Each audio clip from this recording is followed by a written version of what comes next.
Om Namah Shivaya. Om Namah Shivaya.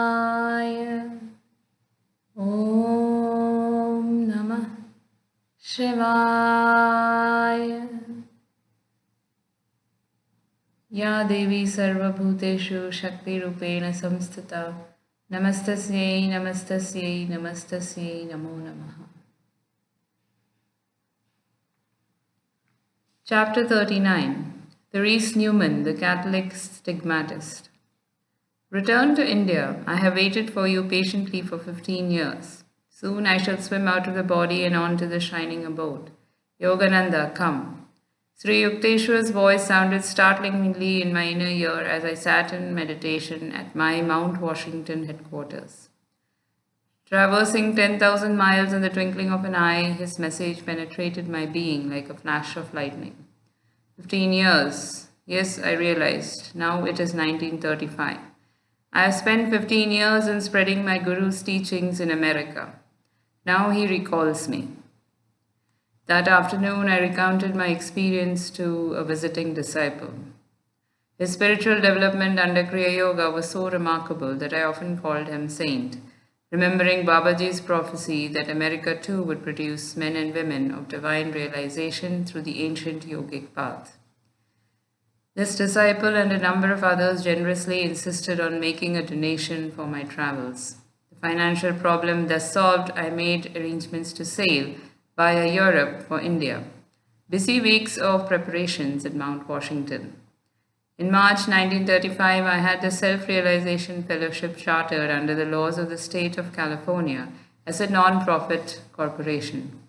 To this educational institution go all public donations as well as the revenue from the sale of my books, magazine, written courses, class tuition, and every other source of income. I shall be back, I told my students. Never shall I forget America. At a farewell banquet given to me in Los Angeles by loving friends, I looked at their faces and thought gratefully, Lord, he who remembers thee as the sole giver will never lack the sweetness of friendship among mortals. I sailed from New York on June 9, 1935, in the Europa. 2 students accompanied me, my secretary, Mr. C. Richard White, and an elderly lady from Cincinnati, Miss Etty Bletch. We enjoyed the days of ocean peace, a welcome contrast to the past hurried weeks. Our period of leisure was short-lived. The speed of modern boats has some regrettable features. Like any other group of inquisitive tourists, we walked around the huge and ancient city of London. The following day, I was invited to address a large meeting in Caxton Hall, at which I was introduced to the London audience by Sir Francis' young husband. Our party spent a pleasant day as guests of Sir Harry Lauder at his estate in Scotland. We soon crossed the English Channel to the continent, for I wanted to make a special pilgrimage to Bavaria. This would be my only chance, I felt, to visit the great Catholic mystic, Therese Neumann of Connersreuth. Years earlier, I had read an amazing account of Therese. Information given in the article was as follows. Therese, born in 1898, has been injured in an accident. At the age of 20, she became blind and paralyzed. She miraculously regained her sight in 1923 through the prayers to Saint Teresa, the little flower. Later, Therese Neumann's limbs were instantaneously healed. From 1923 onward, Therese has abstained completely from food and drink, except for the daily swallowing of one small consecrated wafer. The stigmata, or sacred wounds of Christ, appeared in 1926 on Therese's head, breast, hands, and feet. On Friday of every week thereafter, she has passed through the Passion of Christ, suffering in her own body all his historic agonies. Knowing ordinarily only the simple German of her village, during her Friday trances, Therese utters phrases which scholars have identified as ancient Aramaic. At appropriate times in her vision, she speaks Hebrew or Greek. By ecclesiastical permission, Therese has several times been under close scientific observation. Dr. Fritz Gerlich, editor of a Protestant German newspaper, went to Konnersreuth to expose the Catholic fraud, but ended up reverently writing her biography. As always, whether in the east or west, I was eager to meet a saint. I rejoiced as our little party entered, on July 16th, the quaint village of Konnersreuth.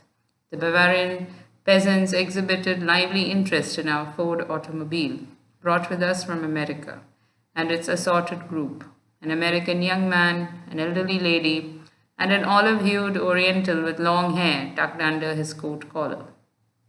Therese's little cottage, clean and neat, with geraniums blooming by a primitive well, was alas silently close. The neighbors and even the village postman who passed by could give us no information.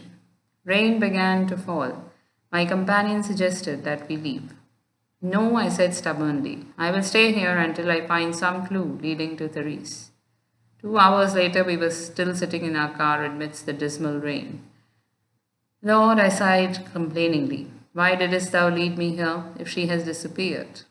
An English-speaking man halted beside us, politely offering his aid. I don't know for certain where Therese is, he said, but she often visits at the home of Professor Wurst, a seminary master of Eichstätt, 80 miles from here. The following morning, our party motored to the quiet village of Eichstätt, narrowly lined with the cobblestone streets. Dr. Wurst greeted us cordially at his home. Yes, Therese is here. He sent her word of the visitors. A messenger soon appeared with her reply. Though the bishop has asked me to see no one without his permission, I will receive the man of God from India. Deeply touched at these words, I followed Dr. Wurst upstairs to the sitting room. Therese appeared immediately, radiating an aura of peace and joy. She wore a black gown and spotless white headdress. Although her age was 37 at this time, she seemed much younger, possessing indeed a childlike freshness and charm. Healthy, well-formed, rosy-cheeked, and cheerful, this is the saint that does not eat. Therese greeted me with a very gentle handshaking. We both beamed in silent communion, each knowing the other to be a lover of God. Dr. Wurst kindly offered to serve as an interpreter. As we seated ourselves, I noticed that Therese was glancing at me with naive curiosity. Evidently, Hindus had been rare in Bavaria. Don't you eat anything? I wanted to hear the answer from her own lips. No, except for a consecrated rice flour wafer every morning at 6 o'clock. How large is the wafer? It is paper thin, the size of a small coin, she added. I take it for sacramental reasons. If it is unconsecrated, I am unable to swallow it. Certainly you would not have lived on that for 12 whole years. I live by God's light. How simple her reply, how Einsteinian.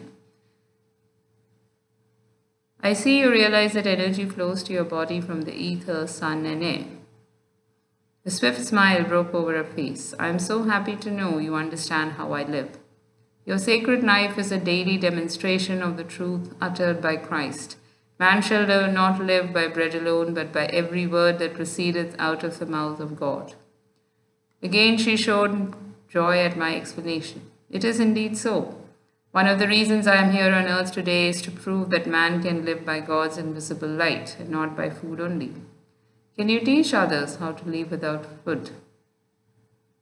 She appeared a trifle shocked. I cannot do that. God does not wish it. As my gaze fell on her strong, graceful hands, Therese showed me a little square, freshly healed wound on each of her palms. On the back of her hand, she pointed out a smaller, crescent-shaped wound, freshly healed. Each wound went straight through the hand. The sight brought to my mind distinct recollection of the large, square iron nails with crescent-tip ends, still used in the Orient, but which I do not recall having seen in the West. The saint told me something of her weekly trances. As a helpless onlooker, I observed the whole Passion of Christ. Each week, from Thursday midnight until Friday afternoon at 1 o'clock, her wounds open and bleed. She loses 10 pounds of her ordinary 121-pound weight. Suffering intensely in her sympathetic love, Therese looks forward joyously to these weekly visions of her Lord. I realized at once that a strange life is intended by God to reassure all Christians of the historical authenticity of Jesus' life and crucifixion is recorded in the New Testament, and to dramatically display the ever-living bond between Galilean Master and his devotees.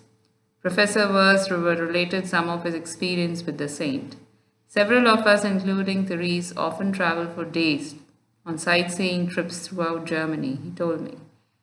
It is a striking contrast. While we have 3 meals a day, Therese eats nothing. She remains as fresh as a rose, untouched by the fatigue which the trips cause us. As we grow hungry and hunt for wayside inns, she laughs merrily. The professor added some interesting physiological details. Because Therese takes no food, her stomach has shrunk. She has no excretions, but her perspiration glands function. Her skin is always soft and firm. At the time of parting, I expressed to Therese my desire to be present at her trance. Yes, please come to Gorakhpur next Friday, she said graciously. The bishop will give you a permit. I am very happy you sought me out in Eichstatt. Therese shook hands gently many times and walked with our party to the gate. Mr. Wright turned on the automobile radio. The saint examined it with little enthusiastic chuckles. Such a large crowd of youngsters gathered that Therese retreated into the house. We saw her at the window, while she peered at us, childlike, waving her hand. From a conversation the next day with 2 of Therese's brothers, very kind and amiable, we learned that the saint sleeps only 1 or 2 hours a night. In spite of the many wounds in her body, she is active and full of energy. She loves birds, looks after an aquarium of fish, and often works in her garden. Her correspondence is large. Catholic devotees write her for prayers and healing blessings. Many seekers have been cured through her of serious diseases. Her brothers Ferdinand, about 23, explained that Therese has the power through prayer of working out on her own body the ailments of others. The saint's abstinence from food dates from a time when she prayed that the throat disease of a young man of her parish, then preparing to enter holy orders, be transferred to her own throat. On Thursday afternoon, our party drove to the home of the bishop, who looked at my flowing locks with some surprise. He readily wrote out the necessary permit. There was no fee. The rule made by the church is simply to protect Therese from the onrush of casual tourists, who in previous years had flocked on Fridays by the thousands. We arrived Friday morning about 9:30 in Gorakhpur. I noticed that Therese's little cottage possesses a special glass-roofed section to afford her plenty of light. We were glad to see the doors no longer closed, but wide open in hospitable cheer. There was a line of about 20 visitors armed with their permits. Many of them had come great distances to view the mystic trance.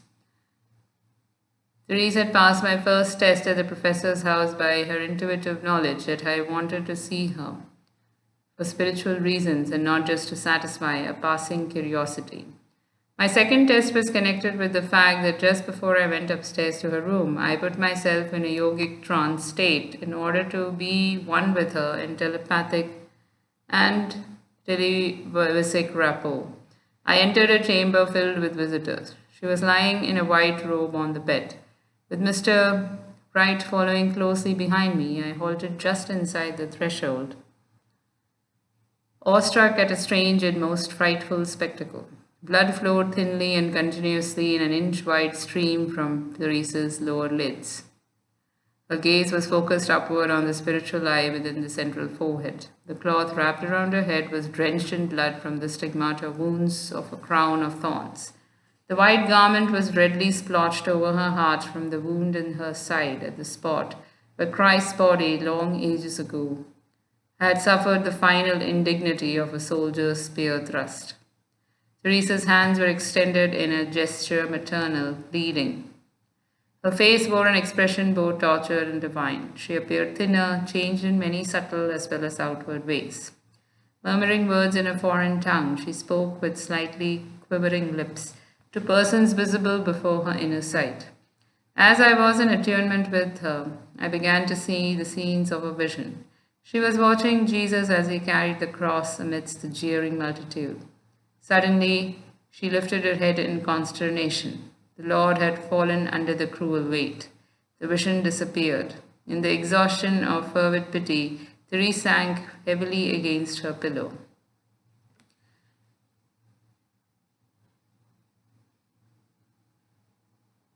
At this moment, I heard a loud thud behind me. Turning my head for a second, I saw two men carrying out a prostrate body. But because I was coming out of a deep, superconscious state, I did not immediately recognize the fallen person. Again, I fixed my eyes on Therese's face, deathly pale under the rivulets of blood, but now calm, radiating purity and holiness. I glanced behind me later and saw Mr. Wright standing with his hand against his cheek, from which blood was trickling. Dick, inquired anxiously, were you the one who fell? Yes, I fainted at the terrifying spectacle. Well, I said consolingly, you are brave enough to return and look upon the sight again. Remembering the patiently waiting line of pilgrims, Mr. Wright and I silently bade farewell to Therese and left her sacred presence. The following day, our little group motored south, thankful that we were not dependent on trains, but could stop the Ford wherever we chose through the countryside. We enjoyed every minute of a tour through Germany, Holland, France, and the Swiss Alps.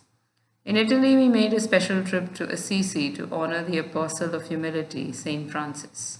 The European tour ended in Greece, where we viewed the Athenian temple and saw the prison in which the gentle Socrates had drunk his death potion. One is filled with admiration for the artistry with which the Greeks have everywhere wrought their very fancies in alabaster. We took a ship over the sunny Mediterranean, disembarking at Palestine. Wandering day after day over the Holy Land, I was more than ever convinced of the value of pilgrimage. The Spirit of Christ is all pervasive in Palestine. I walked reverently by his side at Bethlehem, Gethsemane, Calvary, the Holy Mount of Olives, and by the River Jordan and the Sea of Galilee. Our little party visited the birth manger, Joseph's carpenter shop, the tomb of Lazarus, the house of Martha and Mary, the hall of the Last Supper. Antiquity unfolded, scene by scene. I saw the divine drama that Christ once played for the ages. On to Egypt, with its modern Cairo and ancient pyramids. Then a boat down the red narrow sea, over the vasty Arabian Sea, and lo, India. End of chapter. Satsangatve Nisangatvam Nisangatve Niramohatvam Niramohatve Nischalatatvam Nischalatatve Jivan Mukti.